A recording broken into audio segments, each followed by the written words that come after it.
रुपया पैसा नहीं है, परंतु रुपया पैसा देने वाले की सेवा करें। तो वो कहता है तुम पहले मेरी सेवा करो, और उसके बाद में सामने को कहा पहले तुम मेरी सेवा करो तो मैं तुम्हारी सेवा करूं। और वह परमेश्वर उस परिवार के, उस याजक के, पुरोहित के घर की सारी भलाई और उसके परिवार के कामों को वह परमेश्वर खुद ही करे। और इसलिए भाई और बहनें, जब हम परमेश्वर की ओर फिरने के लिए हैं तो इनकी भी सुनना चाहिए। किसको? कलीसिया के भाई बहनों को। किसको?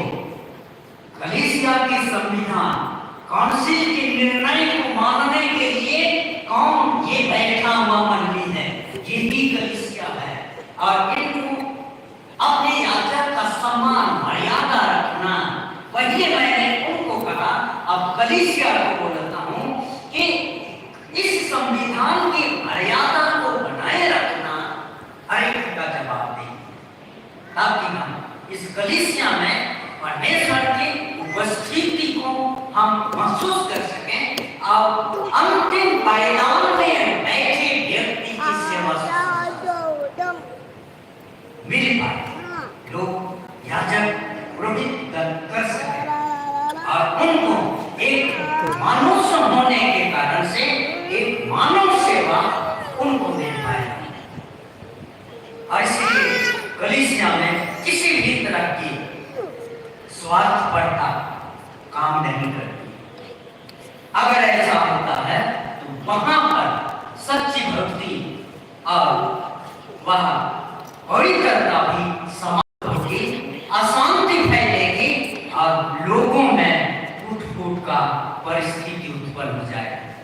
और इसलिए भाई और बहनें, अपने आप को फिरना, बुराई को से फिरने के लिए याजक है, पुरोहित है, नियम है, बाइबल के वचन है, इनको मानना अत्यंत आवश्यक है।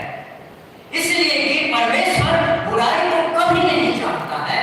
निन्वे शहर 1,20,000 वाली आबादी वाली शहर, जिसको परमेश्वर खत्म कर देना चाहता था, नाश करना था, वहां की सारी प्रजा, और बाइबल बतलाती है वहां के मवेशी भी टाट ओढ़ करके प्रार्थना करना शुरू कर दिए।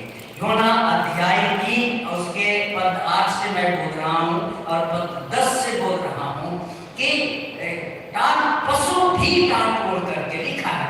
इसको क्या बुद्धि है, लेकिन आज्ञाकारिता को बताने के लिए और परमेश्वर के वचन के इतना आज्ञाकारी होना है कि पशु भी टाट ओढ़ करके परमेश्वर की दुआएं चिल्ला करके करते रहे और उनके सब पाप परमेश्वर देखता रहा। पद 10 में लिखा मिलता